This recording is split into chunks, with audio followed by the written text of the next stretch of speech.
Hello, everybody, and welcome to the Left Wing Podcast. Will Slattery here with you. On today's episode, we are going to be diving back into the wonderful world of provincial rugby. It was a fairly busy Six Nations period, so I would forgive you if maybe last weekend you decided to come up for air, take a bit of a breather. But if you did, you missed a very busy URC weekend that leaves, I think, all four provinces at a bit of a pivotal crossroads in their season as we look ahead to the remaining 5 rounds of the URC, as well as European action thrown into the mix over the next couple of weeks. So on tonight's episode, we're going to get into all those talking points. Our rugby coverage on the left wing is sponsored by Energia. Energia sponsors rugby in Ireland at all levels, at grassroots with the Energia AIL, and as official energy partner to Leinster, Connacht and the Irish men's and women's teams.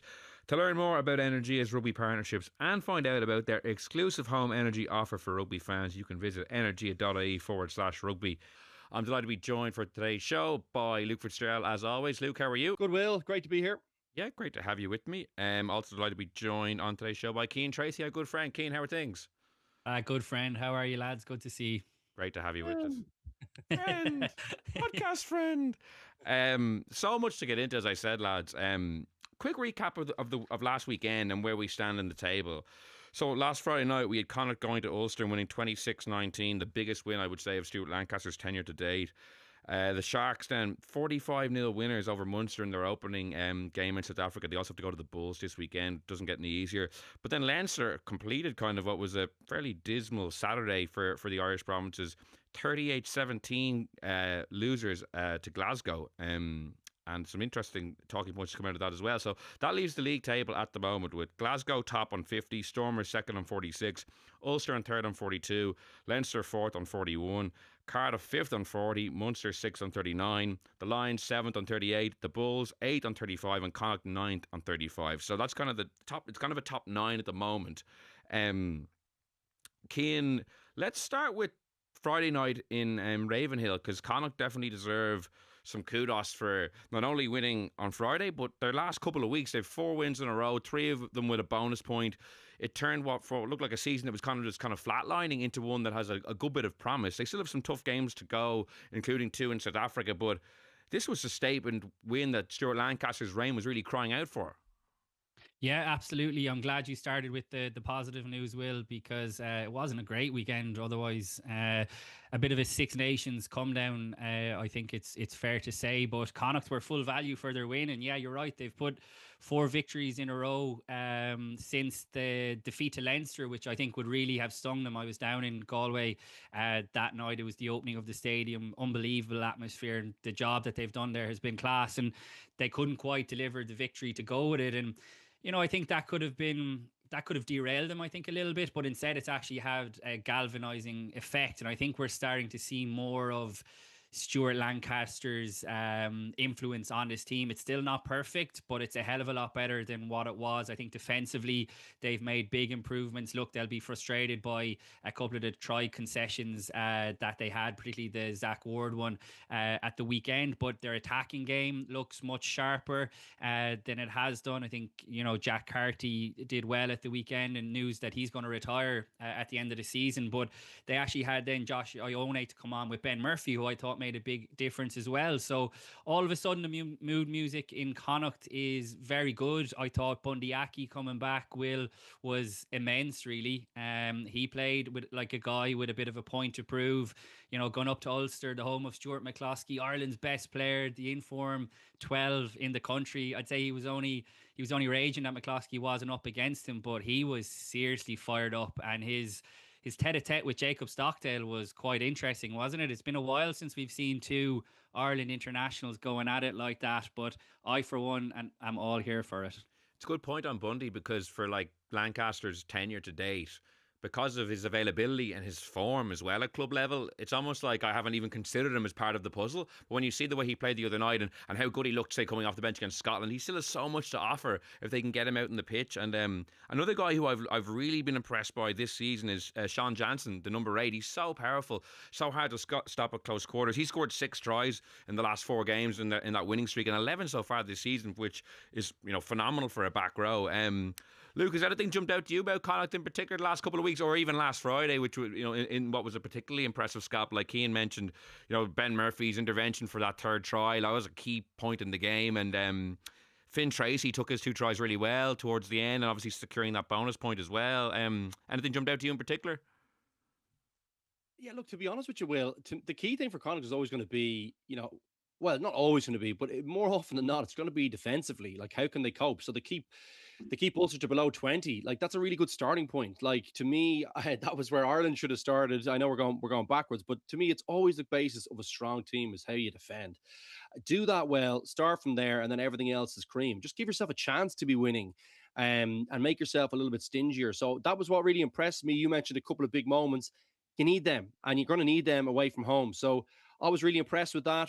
A little bit disappointed with Ulster, I will say. I think, I was probably expecting a little bit more. I think those personalities that are coming back into the team from Irish camp will have a big impact, but they're going to need to have a big impact with where they're sitting in the table now. So they put themselves under a little bit of pressure. Haven't had some good form for a period. But sorry, back to Connacht. Look, I really like what they're producing on the attacking side of the ball, and pleased to see the growth defensively. I think that's it bodes well for them, and I do think Lancaster, it was always going to take a little bit of time for it to bed in. The key thing for them now is, can they keep that consistency? Consistency is always the word with Connacht, and consistency not necessarily on the side when they have the ball, but consistency without the ball. That's going to be key for this team, really, really pleased for them. That's a big win up in Ulster, who a team who have been playing very, very well. Yeah, and they have the Ospreys at home on Saturday, which is, again, it's a huge game because when you consider the fixtures they have to come after that, they have to still go to South Africa and play the Stormers and the Lions. They have Munster in Galway, which will be their only remaining home game after this Saturday, and then they finish away to Edinburgh, which is a winnable game. If they had to go there and maybe get something to get into the top 8, you wouldn't say that's impossible.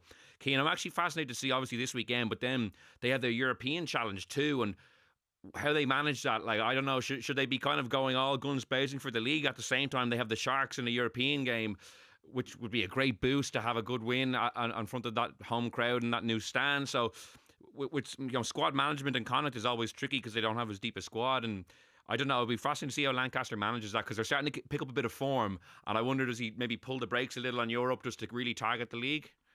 Yeah, like, I suppose the Sharks is a, you'd have to say on paper, is a good opposition to be playing in Europe. They probably won't have a huge amount of interest. I know they won the Challenge Cup before, didn't they? Yeah.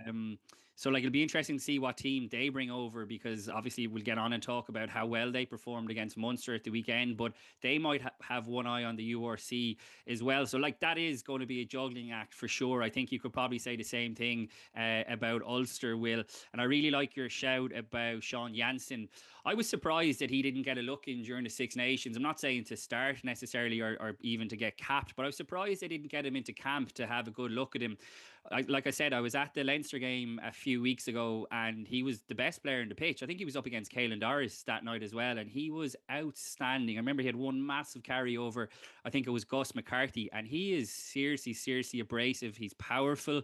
He's quick off the mark. I think he's a guy who's tailor-made for Test rugby, and I think if he keeps up this kind of form, I wouldn't be shocked to see him being in the Ireland squad for the summer tour. Yeah, I agree with you. I think he's one of the more underrated players in Ireland at the moment. I suppose it's one of the pities, Luke, when you're kind of the guy you're competing against is the captain. And I know we were discussing it from a Jack Conan perspective recently, but also for someone trying to break into the squad as well. When you're competing against the captain and he's playing great rugby as he has been towards the back end of the Six Nations, it's just that little bit harder to get an opportunity. But I don't know what you've made of him, if you've been impressed as myself and Keane have. Yeah, impressed with the power. I just don't think we produce those kind of athletes as regularly as you'd like. And, I'm starting to see a few of them, which is maybe a good sign of maybe kind of some training, maybe some younger guys coming through. Maybe different types of power. You think of an Izuchuku, maybe, and a Dogbo, these kind of guys. I know different positions, but it's good to see a bit of power and balance. It means that, over time, if we can develop these guys properly, that you'd be fairly positive about Ireland being able to compete with, say, some of the bigger nations like your South Africas and your Frances and your New Zealands that are going to have these big athletes. I think it's important to have these guys, Will, and it's really positive to see that being developed. Outside of Leinster too. I think that's a good thing, and I think that's very important. We've always talked about, say, in a bigger, if you look at this from a bigger kind of prism, from an Irish context, and that's probably where I've gone straight away. But I think to me, that concentration risk around Leinster just producing all these guys, and then say their academy players going to different places. I think it's good to see a few of those guys that maybe haven't gone that direction. I'm really pleased to see that. I love seeing the development. And I think he's got a big opportunity now with Lancaster there. You see him kind of. I'm really interested to see, how the likes of a Frawley will have an impact down there, because I think he can kind of open up all this kind of because Connacht do have some power players. And I would count Keane Prendergast in that. Like, he's a serious athlete. I know he's a little bit skinnier and kind of, maybe a bit more, would you say, agile? But he's a serious athlete to me. And I think they're adding some nice pieces to the puzzle down there. And you bring in a Mac Jansen back in there, all of a sudden the pitch is opened up and someone like him can have a massive impact alongside the likes of a Prendergast. So, I think Lancaster will be able to do something with these players. Whether he can get it to, silverware like Pat Lam, I don't know. But certainly regularly competitive and producing players that will, I think, find their way into the Irish setup, just like Prendergast did this year. Yeah, it's funny. I don't think we ever discussed Frawley going on the show, because I can't remember when it was announced, but it was a time when maybe we hadn't. We did briefly. Maybe very, very briefly. But yeah, they're getting him at a good time. It looks like he's kind of refining his form. It could end up being a like even better signing than it initially looked when it was announced, because he, at the back end of the Six Nations we mentioned last week, that we were very impressed with him. Will, can I just make a quick point, a final point on like a guy like Sean Jansen? Like, when you're standing out in a team that's generally been struggling, because he's been very good for Connacht for a couple of years, and they obviously have been going through a period of transition before Lancaster came in. But I think of a guy like Darren Murray, who obviously made his debut for Ireland off the bench against Scotland. When you plug these guys into, we'll say, an Ireland team that's going well, they have the capability to get to another level, if not another 2 levels. So that's why I'm so excited about Jansen's potential, that if he's playing this well in a Connacht team that isn't always on the front foot, what would he be like in an Ireland team that is? So I think Andy Farrell would definitely be keeping a close eye on him for the summer tour. And sorry, I would say, can I add to that? I'm so glad you brought up Murray, because we didn't really. Sorry, is it Murray or Marie? I got killed online for it. It's Murray, isn't it? I got killed online for saying that. Why do they pronounce it Murray, Keane? Do we know that? Like, they're posh Roscommon lads. Is there such a thing? I don't know. We need like, because everyone's Conor Murray. Everyone's posh to a Limerick lad, Keane. No, look, it's an interesting one, isn't it? It's like what I want to, just to round out the point on Murray. Sorry, I think that he's a serious athlete. Do you know what I mean? And I was really impressed with him, because I had expressed some reservations. I didn't really get why, having seen the impact that Mayafu had on the at the end of the Scottish game, that why Ireland had kind of gone a slightly different direction and not gone with a dog bow. God, I was so impressed with him when he came on. I think Keane's point's really pertinent, because he wasn't afraid of the big occasion. He has big responsibility in Connacht to be driving down there, to get his hands on the ball. And I do think that sometimes players who have maybe a bit more of a focus and have a bit more responsibility in their province, maybe it isn't such a step up, because they're used to that extra bit of pressure of having to deliver and having be the key guy. The question is, I suppose, is it easier for them to? Is it harder for them then to fit in if they're just a role player? But I don't know if you want that. I think you want guys to be able to stand up. So it's a good point Keane makes, and I'm glad you mentioned him, because I was so impressed with him, having been a little bit. I think unsure that this was the right time to at a key point to have him have his first cap. I thought he performed so well. Yeah. Just on the pronunciation, I will say that when he made his debut in Tbilisi during the summer, when the IRFU sent out the press release, they had the pronunciation of Murray in it. So it's clearly something that they want to be called. So for anyone in the comment section who's like, why are they not saying Murray? He pronounces it Murray. I'm tempted. I want to find that guy on X now. No, but I think it's a good point, because that carry came at a time, like, it'll probably be lost to history to some degree, because Ireland ended up winning by 22 points. But at the time he scored that try and took the onus on himself to get over the line, it was very much in the melting pot. So yeah, I agree with you completely, Luke, because I think we were batting that around when that selection was initially made. So yeah, Connacht have the Ospreys at home this weekend in the URC. Then they have the Sharks at home the following Friday, on Good Friday. And if they were to win that, they'd be away to Montpellier. So I'm thinking, do you really want that fixture before going to South Africa for 2 matches, where you'll probably need to get at least one win to get into the Champions Cup next year? So that's the juggling act Stuart Lancaster will have, but it's an interesting one to watch out for. Let's go to. I don't know about you, Will. I think how they go over the next 2 weeks, or next 2 outings, sorry, not 2 weeks. How they go there will be will kind of dictate that, won't it? I mean, and where they're kind of positioned, they're just at that kind of, they're just on the edge now, aren't they? In terms of the league, so you're kind of thinking. It is a critical point. I agree with you. I wonder, is it more sensible to go and focus on the league? But maybe they're going with kind of confidence in this age. Let's go for this thing. It's there for us. We're playing well. You got to strike while the iron's hot. You don't get these opportunities all the time. So Yeah, throwing one away. I mean, do you have that? Do you have that luxury to throw away an opportunity, particularly if you're playing well? Like you go to there's not many places tougher than go. I can't even remember what Ravenhill is called these days, but going up to Ulster, not many more difficult places to go than there to get an away win. So. Affadea Stadium, I believe, Fortress Affadea. Yeah. My apologies to the folks at Affadea. No, but it's interesting because basically what I'm asking is, if they were to beat the Sharks, does he basically look at an away game against Montpellier and say, do I really want to play my full team there? Then I have to bring my full team to Cape Town, and then I have to bring my full team to Johannesburg week on week on week, which that would be a massive ask to get a results across all those fixtures. So it'll be an interesting one to watch, as I said. Cian, Ulster then. I think they've really squandered a golden opportunity, and I think they're probably skating a little bit from how poor they've been results-wise the last couple of weeks. Because if you go back to their last 5 league games, they lost 27-22 away to the Scarlets. The game was basically done with the clock in the red, and they conspired to lose that to a last-second try. Then they beat Cardiff at home in the following league game, but didn't get a try bonus point. Then they went to the Ospreys, and in a very strange game, scored 2 tries in the first 10 minutes, then didn't score again and lost 21-10. Then they had a really good win away to Ulster in the rescheduled fixture the night before Ireland played Scotland. They put 40 points on them. And then they had this very disappointing home defeat. Can I say one thing? The no try bonus against Cardiff isn't. I know it was at home, but I don't think that's what it used to be. Cardiff are pretty good. No, it's not the be all and end all, but it's a pattern of like points being left on the table, and now they find themselves in third. They won 6 out of 8 to start the season, and they've lost 3 of their last 5, and I would say all 3 of those were winnable games that they could conceivably be in a position where they're almost top of the table, because their squad selection, Cian, in this 5-game run has been really strong. Every time I've looked at an Ulster team sheet, I've thought, God, they're not missing too much there. Obviously, no McCluskey, no Balakoon, but by and large, they have their key guys. So even though I'm still very positive about Ulster's season, I do think they've just really let slip a massive opportunity the last couple of weeks. I don't know what your sense is of why you think they haven't been quite as good the last couple of weeks. I know McCluskey's a big guy, but they still have had a lot of quality there. Yeah, but even if you look at McCloskey in the centre, they looked a little light there at the weekend, and I thought like the likes of Bundy Aki really exploited that with Cahill Ford, like Jacob Stockdale playing at 13, and it was alongside Ben Carson, wasn't it?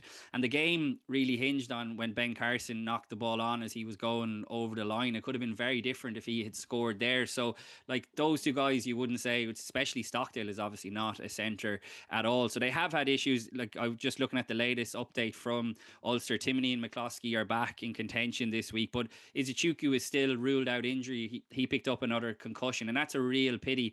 I was really disappointed that we only got to see him for 58 minutes, I think it was, in that Italy game. So I actually thought he did quite well, and I think we talked about Sean Jansen earlier in terms of the profile of a test player. I think Izuchuku is certainly that. So I still think, I take your point, Will, but I still think Ulster are pretty reliant on the bulk of their frontline guys, and that this will actually be a team that we can get on to talk to when it comes to Munster and indeed Leinster. I think when you go beneath the initial depth chart, you're looking a little bit skinny. So if they can get Timoney and McCloskey back, I think that would be a massive boost. But overall, I think you're right. It has been a really positive season for Ulster. Like they need to get back on track this week, but I would say they're still trending relatively in the right direction. No doubt. They definitely are. They've been playing great stuff, and they've gotten lots of justifiable praise for that. But with that praise that you get when you go well, I think scrutiny needs to be applied when you haven't picked up the results. I think that you should be picking up with the teams you picked. Like the Scarlets one I mentioned, that was actually a full-strength team.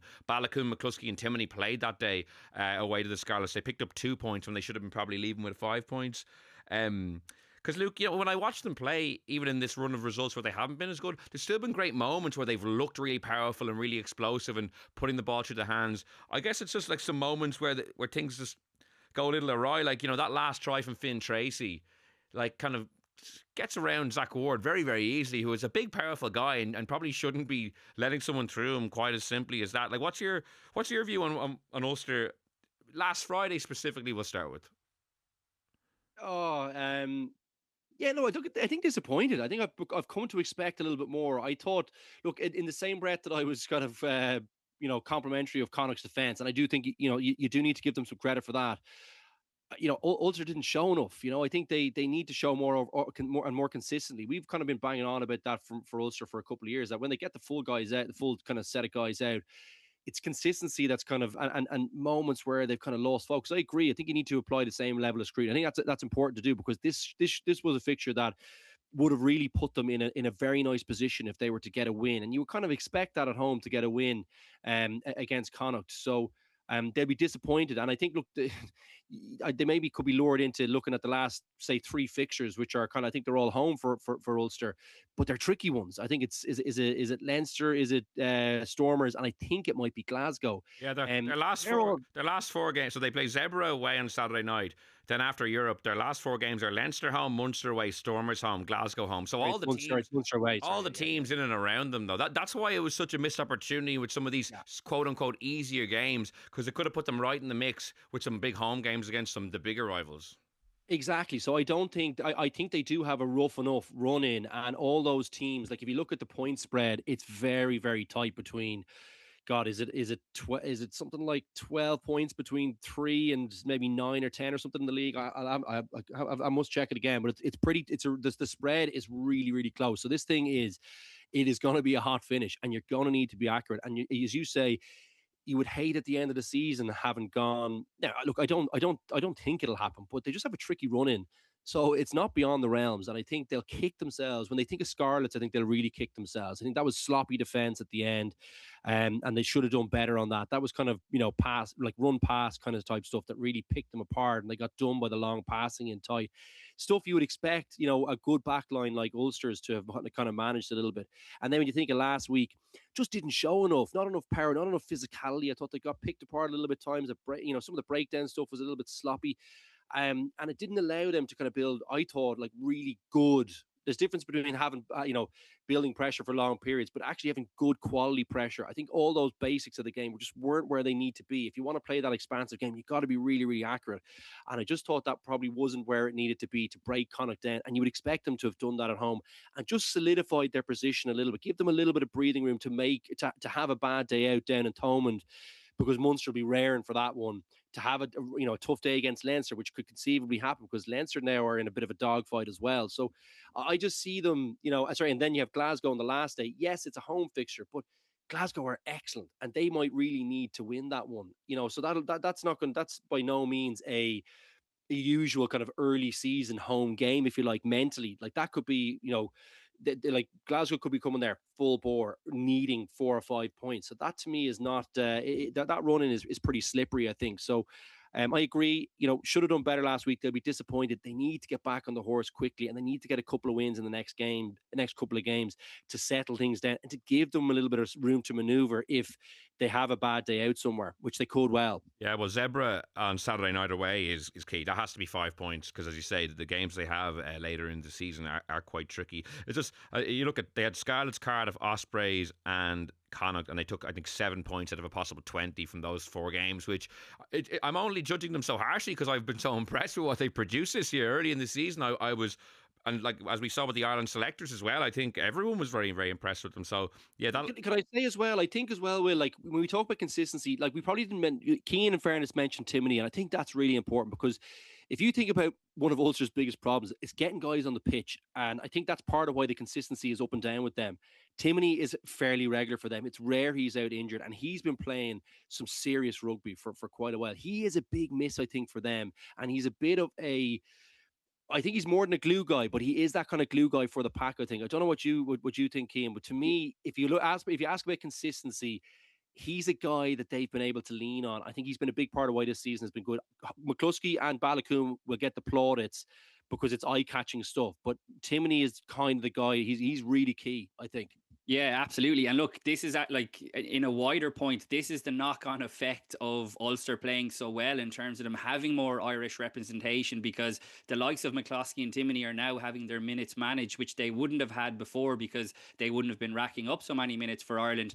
Balakoon is obviously out for looks like the rest of the season with an elbow injury, isn't it? Like, that's a devastating blow. This time last year, he wouldn't have been playing for Ireland, so it wouldn't have been an issue. So that is something that they're going to have to manage, Will, in terms of going forward, because if they're playing this really attractive brand of rugby under Mark Sexton, it's going to come with more and more Ireland call-ups. Like a guy like Tom O'Toole as well, I think is going to feature more for Ireland. So managing that is going to be tricky enough, I'd say, for them. And I'm looking forward to seeing this Timoney come back with like an even more of a pep in his step, because he got his Six Nations opportunity. He really took it. He looked really powerful and physical. So I love to see like how much more confident he plays now because of that opportunity he got with Ireland. Because I agree, he's been so consistent for Ulster, but I think he unlocked another level that I think he can hopefully reach on a regular basis at club scene now. Yeah, so that's Ulster. Let's move on to Munster then, Cian. Sharks 45, Munster 0. Like, well, I don't know what you say about the game. It was kind of physically dominated. There were handling errors. The set piece was poor. Even like, there was even like kind of a collapse within a collapse, in the sense that they were 26-0 down with 3 minutes to go and somehow lost 45-0. I'm not even sure how that's even possible. Like, literally possible with the score as it was and the time on the clock. Ty Byrne is obviously at home getting a deserved rest. Jack Crowley and Craig Casey will be back this weekend. I know you had a story as well that you can touch on now about the unavailability of their line-out coach and their scrum coach, which is, when you're in South Africa, is not where you want to be. Obviously, the Mike Prendergast news is a couple of weeks old now, but there's further upheaval behind the scenes. They've lost 6 of their last 8 games, and their only 2 wins in that period were against the Dragons and Zebra, and both of those performances were very, very poor as well. So a lot seems to be going wrong all at once. Yes. In short, yes. Yeah, the vibes aren't great at the moment in Munster. And I'm sure Munster fans won't want to hear this because they've heard it all before. But yeah, I suppose to start of the story that I had, Alex Codling, who is Munster's forwards coach, he looks after the line-out, was unable to travel to South Africa due to illness. And my understanding is that Sean Cronin, who is Munster's scrum coach, also didn't travel to South Africa. Now, my understanding is that when Munster announced that Sean Cronin was coming on board as scrum coach, it's actually a part-time role, because his full-time job is as a provincial talent coach. So he has stayed back, basically performing that role rather than going to South Africa. Now, the reason that was given was that it was very short notice that Alex Codling pulled out and they couldn't get Sean Cronin over there. Why he didn't go this week to try and help ahead of the Bulls game, I'm not too sure, because you'd get 2 for the price of 1 if Cronin was there, because he's looking after the scrum and obviously he could help out with the line out as well. So that's been left to head coach Clayton Macmillan, who is looking after the scrum and the line out as well as the head coach responsibilities. I think he's done that in the past before, so it wouldn't be anything unusual. But to be without 2 of your set piece coaches, like you said, Will, in South Africa is a recipe for disaster, really. And so it proved. I mean, the stats speak for themselves. Munster lost 6 lineouts. They had a 40% success rate, and they conceded 7 scrum offences. That includes penalties and free kicks. It was an utter capitulation at the set piece, but is it any surprise if they don't have either of their coaches on board? It's really not great at all. Obviously, circumstances are outside their control in terms of Alex Codling, and obviously we wish him well, but just really, really not good for Munster. And is there a worse place in World Rugby to be going looking for a result rather than Loftus Versfeld?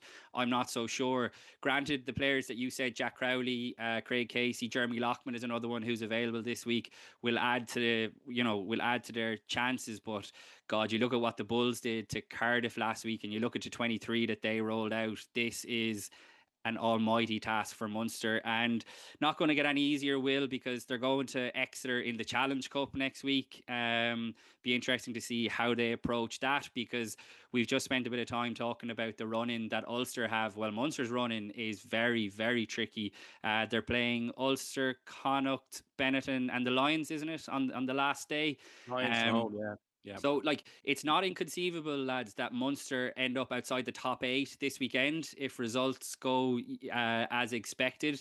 And if Munster don't get into the Champions Cup next season, like, it would be a disaster for the province in terms of putting bums on seats, whether that's in Thoma Park, whether it's in Musgrave Park, whether it's trying to bring another one of their big Champions Cup games to Porky Queeve, as they did this year for Gloucester. Like, the budgets are being really, really tightened in Munster at the moment. I think you're going to see that in terms of their recruitment as well ahead of next season. And if there's no Champions Cup rugby, it would be a disaster. So Munster have a hell of a lot of work to do. And like I said, I don't think going to Pretoria is the best place to be looking for a big result. Yeah, and even last weekend, like Oxneach and Vincent Koch were the replacement props, which is, that's some task out in the second half. Like, it's funny, Luke, it would have been inconceivable after Croke Park earlier this season, inconceivable after Croke Park, I'll repeat it, that Munster would go from that night when it looked like they had clicked and a lot of guys were playing well and they were poised for a great year, to what are we talking? That was October, November, December, January, February, March. 5 months later, it's like Keane has painted a picture there that's borderline crisis. Like, the form of players is falling off a cliff. The results have fallen off a cliff. They might be outside the top 8 at the end of this weekend. They have a tough run in. They're out of the Champions Cup. The wheels have just come off so significantly in 4 or 5 months. It's kind of hard to believe in some ways. Yeah, it is. Look, I suppose at the time I had expressed a few reservations about maybe the celebrations and all that kind of stuff. It was so early in the season. I got a bit of stick for that. So part of me thinks, like, it is a long season and lots of things can happen. Now, would I have foreseen as many things to have gone wrong at this juncture? No, I didn't see that coming. I think they endured. I think where this really started was just around kind of Christmas and post Christmas. I think the discipline and some of the other issues that kind of reared their head, particularly I think the wreck is one that stands out to me.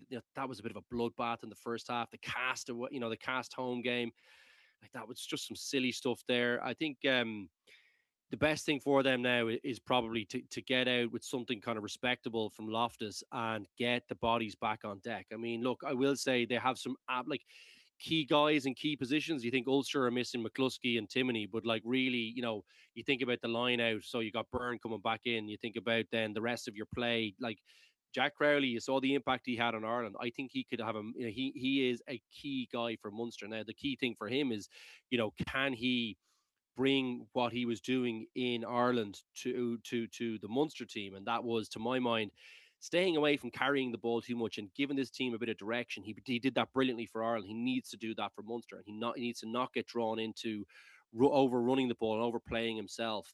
And it looks to me like if he can continue on the kind of kicking displays that he kind of finished off the championship with, I think he looked pretty solid at the, particularly against Scotland, on 1 or 2 misses, but pretty good, I think, overall. I think they could turn this thing around and I think settle things down a little bit. And that's exactly what they need at the moment, because South Africa, as you said, hard grounds, fast runners out wide, big packs. This thing can get really, really ugly. As it did last weekend, it could get ugly again. So to me, big performance, rally the troops, get the big guys back on deck. They're in key positions for them. They're in areas where they can make an impact pretty much straight away. And as I said, settle this thing down. And they need to do that really, really quickly, because this thing it's gone on a while now, Will. To me, the wheels started coming off just pre-Christmas and around Christmas, and they haven't been able to arrest the decline. They need to do that quickly. And to ally to the kind of and maybe the two are it's likely the two are connected, but like the coaching departures and the kind of turnover there, that's not a good thing.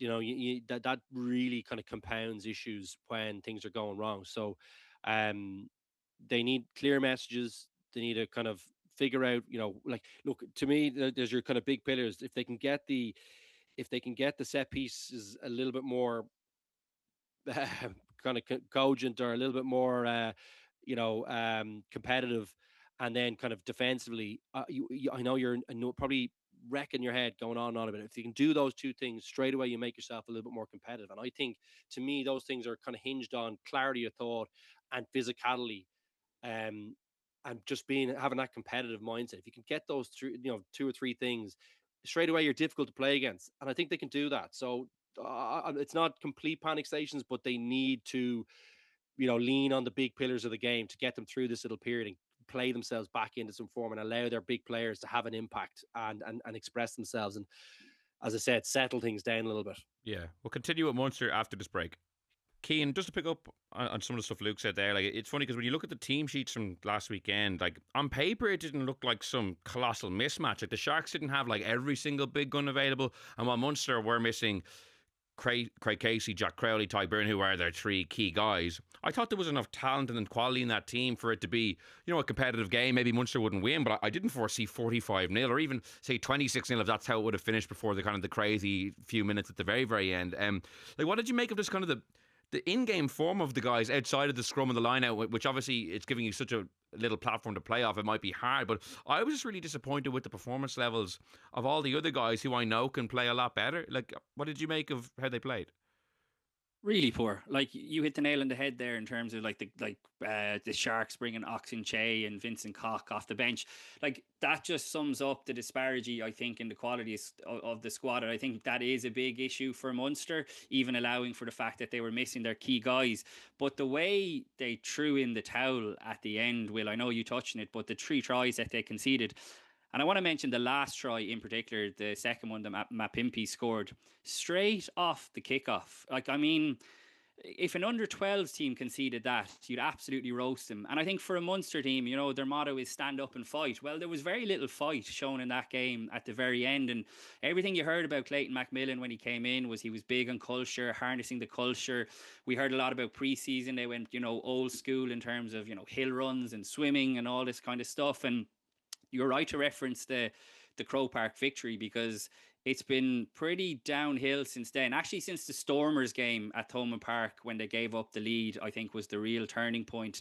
And yeah, it's hard to see, kind of in general where they're going here. I know some Munster fans will say they have the same number of wins as Leinster, which is true, and bonus points have been a factor in terms of them not being higher up the table. But I look at them being in the Challenge Cup, and like I said, the run-in that they have, and I would be very concerned. I don't know if we discussed it a whole pile. You mentioned Mike Prendergast leaving, Will, but because it was during the Six Nations, I don't know if we got into it, but that's a bad look, I think, for Irish rugby to lose a coach of his calibre. And some fans would say, well, that the attack hasn't been up to scratch, but I don't know how much of that is Clayton McMillan trying to put his stamp on things and in trying to change the direction of travel in terms of how Munster want to play.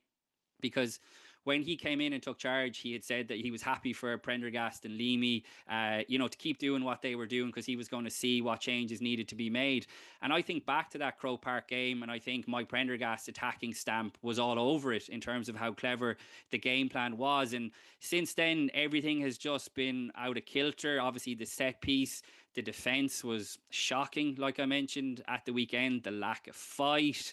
And I think it's a real shame that a coach of Prendergast calibre is being lost. A homegrown coach is being lost to Munster and is being lost to Irish rugby, because he's been involved with Irish squads. Obviously, last summer he was on the summer tour when the coaches were away with the Lions. So there's a lot going on in Munster behind the scenes, Will, at the moment. And I think more of it will probably come out in due course. But at the moment, yeah, like I said, the vibes aren't great.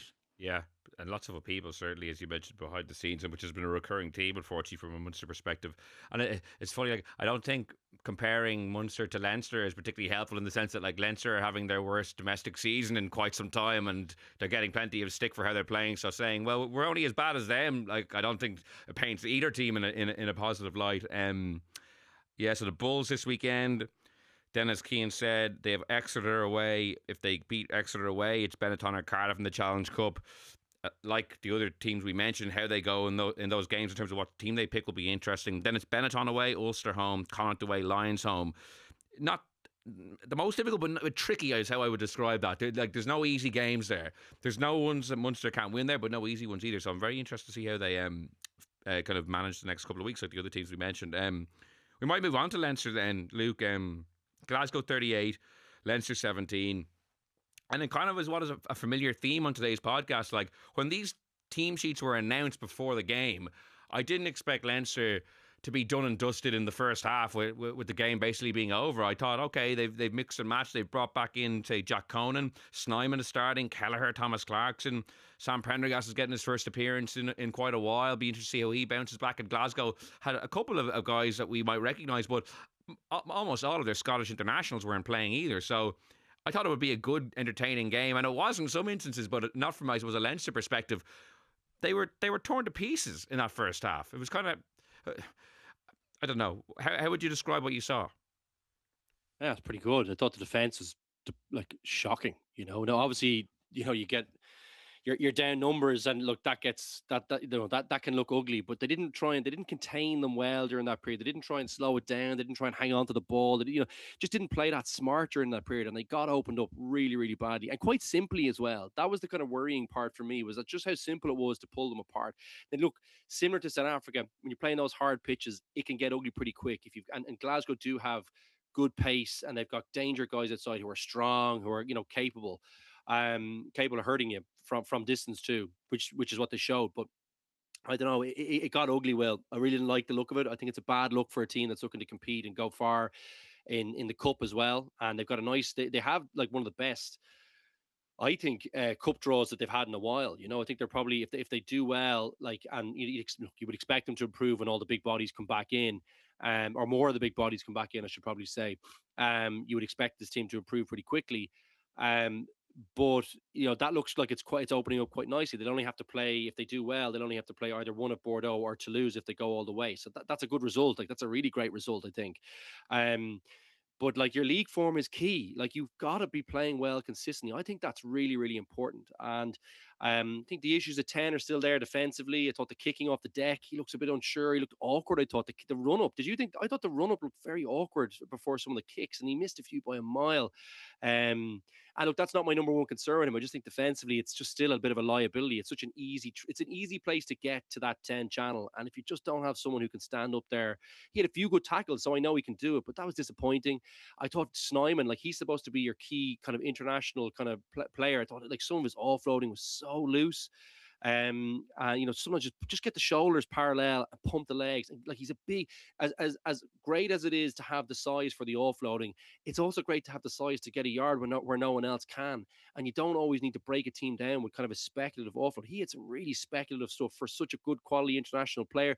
His tackling as well, absolutely atrocious. And we saw that against Northampton last year. Like, maybe he isn't a guy who's capable of starting and being up at the pace of the game. Maybe he needs to come on at the end of the game, because that seems to be where he has the biggest impact. And anytime he starts, looks like a bit of a liability defensively to me. So that's one of your key guys that you expect over in Glasgow to be a leader, and I just didn't see that. So look, disappointing and worrying, and they need to arrest, same as we were talking about Munster. Leinster need to arrest the decline really, really quickly here. And I would be, I'd be interested to see what happens in that 10 position over the next couple of weeks. I think we discussed this, Will, about Prendergast and where he now sits. And certainly, he's not, he was one of a number of guys who I just wasn't that impressed with. But I'd be interested to see what happens with the composition of that 10, that 10 position over the rest of the season for Leinster. I think there'll be movement there. I don't think he's a cert at all. And he might be kind of one of those guys who's, not starting from scratch by any means. You could see the quality going forward, but he needs a serious look at his game, in my opinion. Look, it's just a bit concerning. Didn't look blunt, but didn't look that great attacking wise. Sloppy at the ruck. They got cleaned out a bit at the ruck, I thought. But again, the big pillar of why we thought Nina Bar would be such a good addition was that Leinster would be stingy defensively, and they were anything but. Yeah. They were opened up at will, I thought. And do you know what? It's a funny thing. I was trying to say, is this season, is it as bad in my mind's eye historically? This is the first time Leinster have lost 5 of their first 13 league games since the year Gary Ella was in charge back in 2004. So you're going back over 20 years for the last time Leinster have lost this many league games this early into a season, which kind of tallies with what I've watched, Cian. Like, I think they've declined significantly across the board. I actually think the frontliners aren't as good as a collective unit when they played in the Champions Cup this year. And the second string, which used to be doing to Glasgow on Saturday what Glasgow did to them. Glasgow were the team who looked well drilled despite missing all their internationals. Glasgow were the team who looked like they weren't missing a beat. They had a couple of key guys there like McDowell who gets go forward. But other guys I'd never heard of, like Ventissi, the other centre, came in and had a few good moments. They looked like the Leinster of old, whereas Leinster just, I thought, looked sloppy. As Luke mentioned, the defence defence was at sea for some of the tries. I thought Ioane was very, very poor for two of the tries.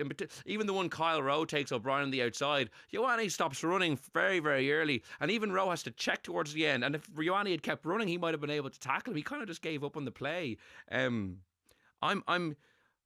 I don't know, maybe I shouldn't say I was shocked, but when I saw the team sheet, and also the Cardiff game during the Six Nations as well, which went under the radar because it was a break week, they lost 8-7 and played really, really poor that night as well. And it's kind of like an unrecognisable Leinster. The second string is unrecognisable almost to the level they would have performed that, I think, even last year, but certainly the 2 or 3 years before that. Yeah, there's a lot to unpack between what both of you just said there, and I agree with pretty much everything. I would start with maybe their NIQs, who are supposed to be, like you said, Luke, they're big players. Like Snyman, has been real hit and miss this season. We know how good he can be. I think Rico Ioane has been a really poor signing so far. Look, I know he's still got time to turn it around, but when he joined Leinster, like the Kiwis will tell you, he's not the same player he was a couple of years ago, and I think we're starting to see that now as well. I know he made the intercept that set up JJ Kenny's try, but he just looks a bit sluggish. He doesn't look as fast as he used to be. Like, remember when he broke onto the scene? My God, a devastating winger, and he just doesn't seem to have that pace at all anymore. Now, I have a little bit of sympathy for him in that, he seems to be playing the Gary Ringrose role when he's at 13 and he's being asked to do a lot defensively. I don't think that would have been his game back in New Zealand, but pound for pound, he has been a really disappointing signing considering the money that Leinster are paying him. Rabah Slimani, I think, his best days are behind him. I think he's leaving at the end of the season, going back to France. So they're your three overseas signings who I just don't think are delivering. And you're right, Will. These are the type of games you think back to, your Easton Esewa, your Scott Fardy's. Those guys drove the standards when the Ireland players were away. Obviously, Luke will know that better than anyone. But those guys kept everyone on an even keel. And even you compare Rico to the impact that Jordy Barrett made last season. It's just night. It's not even, No point night and day.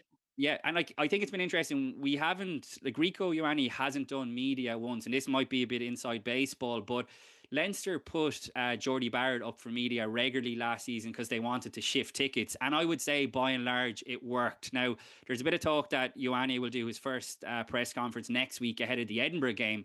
But to be honest, I'm not sure he moved the dial for Leinster supporters in terms of, here he's going to be playing at the weekend. I think there's even a debate if he would be in the team with Leinster's players all fit and available. So that's that side of it. And I think, Will, your point, and this is what I was sort of touching on earlier, I think the next level down of Leinster players is nowhere near good enough and what it has been over the last couple of years. I think Leinster are looking to redress that in terms of the academy and their players they're producing. I think Peter Smith is coming back from the IRFU to take over. That'll be a really important acquisition. And I think it shows how concerned Leinster have been, because look, I don't want to single out certain guys. Everyone who watched the match will have seen it for themselves, but some of the stuff that went on last weekend was so far below what you'd expect and what we've seen from Leinster players over the last few years. I think their defence, I agree with you, was opened up far too easily. And in attack, it's been a bit the story of the season, hasn't it? How blunt they've been. And we saw how well Ireland attacked throughout the Six Nations. And obviously there's a lot more of an Ulster influence, and Jack Crowley obviously a 10 now in terms of how well the Ireland attack is humming. But Leinster just seems to just lack that cutting edge. And I know they're missing guys. They've Ringrose and Tommy O'Brien to come back. I think a big positive, to round off the point on a happier note, was I thought Hugo Keenan looked very sharp on his return last weekend. Looks like he's put on a bit of size as well. But he's got a battle, I'd imagine, to keep hold of his jersey because Jamie Osborne had such an excellent Six Nations. So I think there's concerns around Leinster heading into the business end of the season, because if they don't make significant improvements, particularly in attack, because I don't think they're going to win the Champions Cup by playing the defensive rugby that they seem to be hinging all their bets on. Yeah, I suppose two other positives from the injury report this week. Andrew Porter is back available for selection this week, and Ryan Baird has returned to full training, so you'd expect him to maybe be in the mix for Edinburgh. And look, obviously, they weren't with their internationals last week, so we will see how they play when they get to the Champions Cup. They have Edinburgh on Easter Sunday, the week after the Scarlets game. They're playing on Friday night, and then if they win that, they would play either Sale or Harlequins in the quarter final. As you said, you can say famous last words, but not in a bear pit of a draw for your first two knockout games if you can go that far. But like even back in the Champions Cup pool stages, like they weren't overly convincing. Like I know they won all 4 games, so they might feel that's a very harsh assessment. But like the La Rochelle game was probably one of the more fortuitous victories I can remember in a big game. Like La Rochelle had a million chances, kind of like France at Twickenham against England last year, and just didn't take them. So I really, they're looking at the moment like the first really good team they'll face in Europe or in the URC will end their season unless they significantly improve from what I've watched. I know I know some of those players look very good in the Six Nations, but at club level this year, that's the form they've put out thus far. Well, I'd say one thing on that. I think that, neither Leinster nor Ireland were playing well at the start of the season. So I think they've turned that around. I'd be surprised if they don't make a big impact when they come back in, Will. I think they'll have good feelings. They'll have played together. I don't think the game plans are, they're different, but they're not massively different.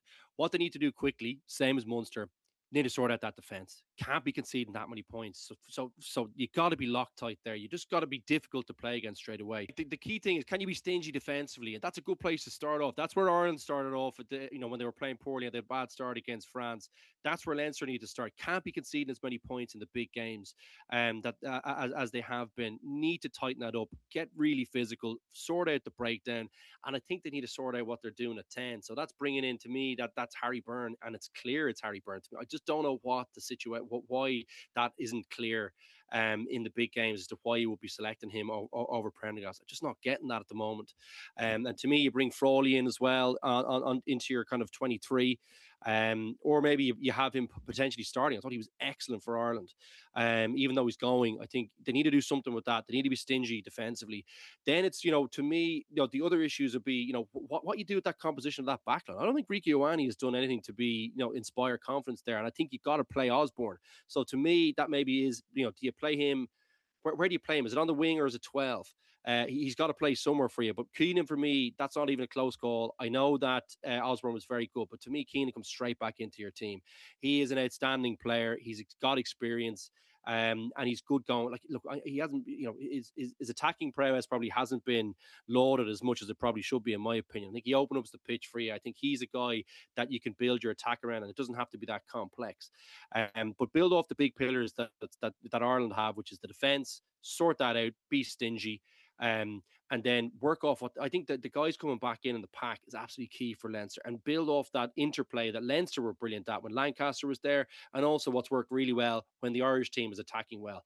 That's what they've got to do. To me, it's not that complex. And don't forget as well, we haven't even mentioned the likes of Gibson Park coming back into this team. He's coming back in with, to me, a little bit of form now. So I'm much more confident about Leinster being able to turn this around quickly. They've got the firepower coming in, and they don't have to overcomplicate this thing. There's still a quality.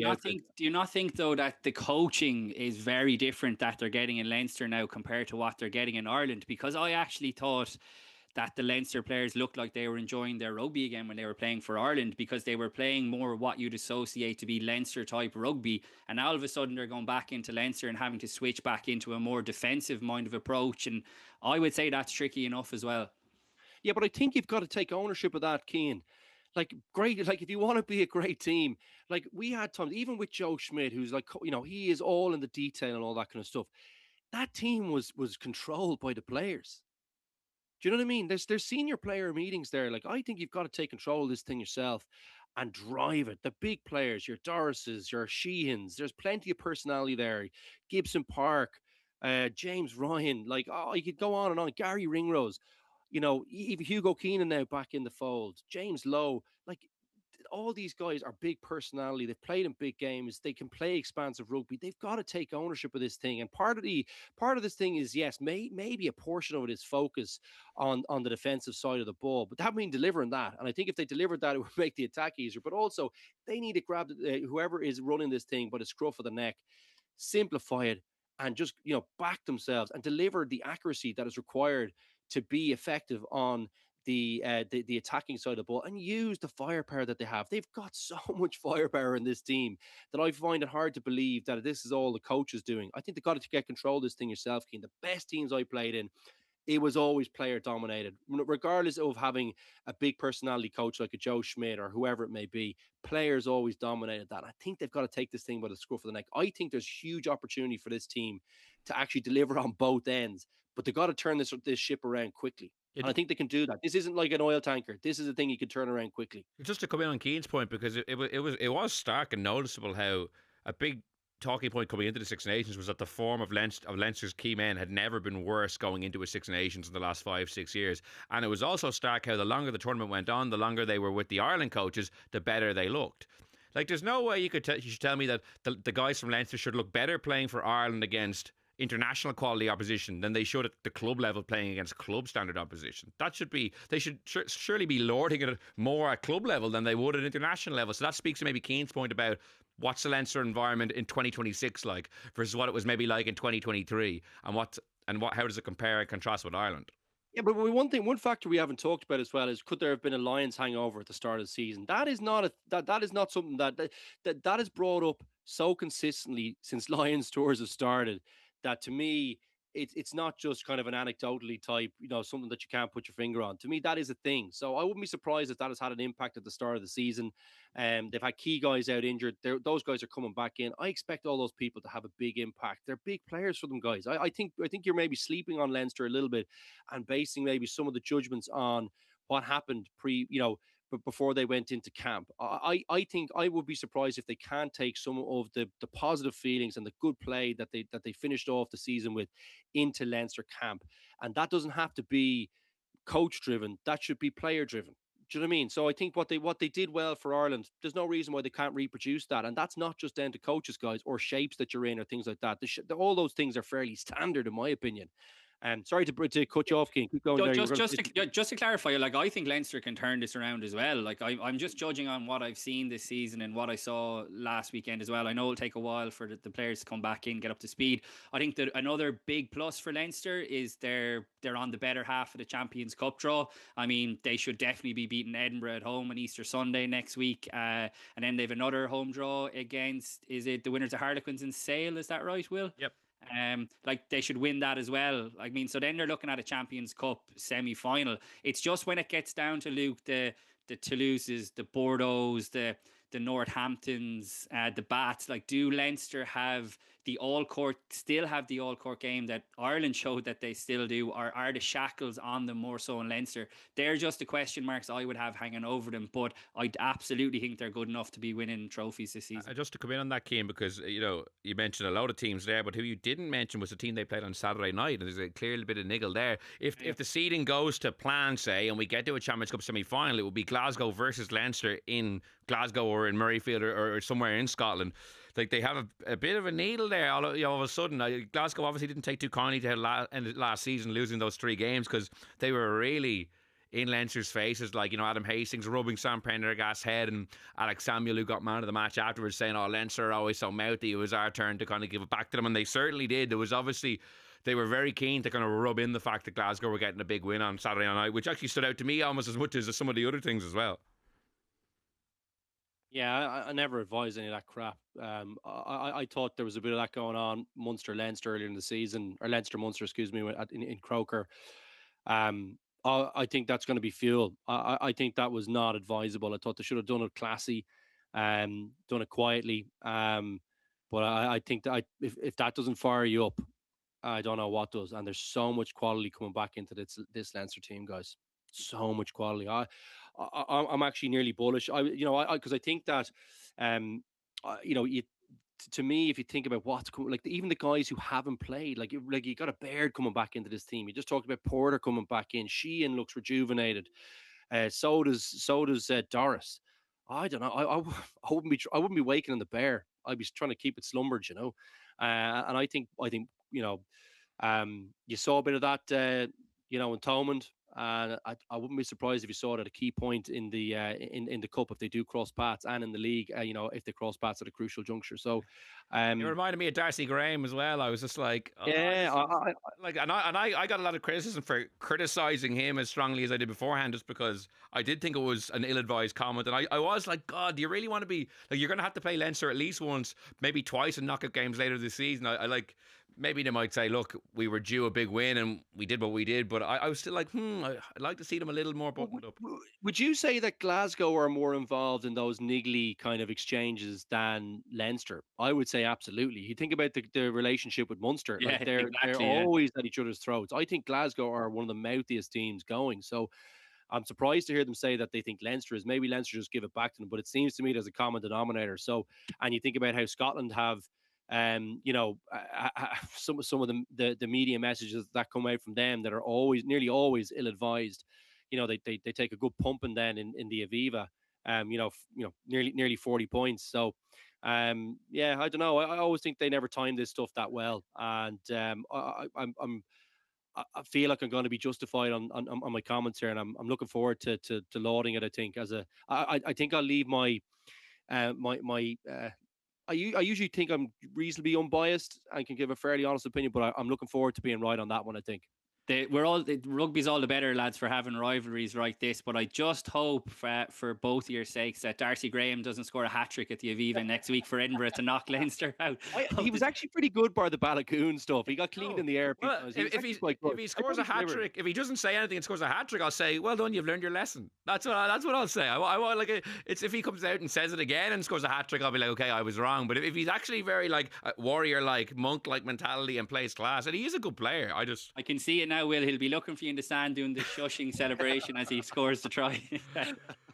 Yeah, well, there's plenty to look forward to, as I mentioned, the club game over the last few weeks. One last thing I wanted to give a shout out to, though, before we wrap up, is some good old-fashioned grassroots rugby. Yesterday, I was in Donnybrook Stadium for the Leinster Schools Senior Cup final replay. St Mary's 25, Blackrock 22. St Mary's first Cup win since 2002. An unbelievable game, though, I just wanted to say, all jokes aside. The first game 24 all, second game 25-22. Like there was 7 lean changes in the first half yesterday, and the quality on both sides. Luke, I know you played in a good few finals when you were in school, but God, the quality this year I thought was off the charts. I think there's a lot of guys who were there yesterday we might be talking about in the left wing if we're still going in a couple of years' time. But I just wanted, presumptuous. Yeah, I just wanted to give a shout out to St Mary's for getting the win, and for both teams for just taking part in 2 absolutely epic games over 140 minutes. Sorry, Will, you cut out 90 seconds ago. What were you saying? I know. Can I actually say I thought because it was amazing to see some of the quality on show from both teams, and even for such young guys, I thought the Blackrock 9 slotting that kick under pressure was but like for a young guy, and then some of the play from Mary's. I mean, wow. I mean, Blackrock, put some serious pressure on them, but some of the turnovers. I mean, wow. Like they just really were. There was some, as you say, some real quality on show from both teams, and really looking forward to hopefully some of those guys coming through. But if not, I mean, if that's the last time they play in front of a big crowd or whatever, I mean, they've really done themselves very proud. It's great because, I mean, I think we always wonder about, we've been talking about Leinster's Academy, and you kind of hear a few rumblings about maybe a lack of focus on that. And, it looks to me like, there's still going to be a bit of a conveyor belt of talent coming through. So they just need to make sure. It's good to hear, Smithy's going back in, who's an absolute quality operator. So it's good to see maybe a refocus on that, and hopefully he can develop some of the talent. But yeah, big congrats to the lads from Rathmines. It's hopefully it's not a regular, although I heard there's a few 50-years on the team. Is there?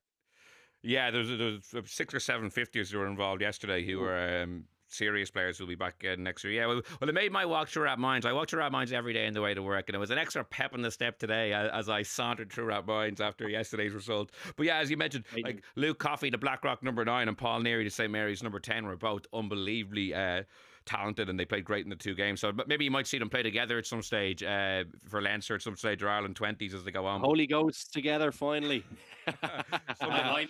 I'm in Luke's camp, unfortunately, because my alma mater lost the Munster Senior Cup final and lost it well to an awesome PBC team who I'd heard a lot about. One of the only teams that they didn't play in terms of obviously friendlies, but they beat a lot of the Dublin schools, and they were incredible in the Munster Senior Cup this year. So I'll give them a shout out, even though it came at the cost of Munchins. Yeah, because I saw Munchins were 3-0 up, and then they finished 53-3. So you think you made a good start, getting points on the board early, and then you just come into a buzzsaw. And I saw they won their semi-final. I think it was 48-0 against Christians as well. So yeah, geez, that team has been flagged from a long way out that it has got a lot of quality. Look, it's not great for the competitiveness of the cup as a whole, but I think just like a couple of the guys you mentioned, Coffey and the Mary's 10. I think there's a couple of the guys from that Prez team as well who will be seen for the Ireland under-20s and maybe even beyond as well.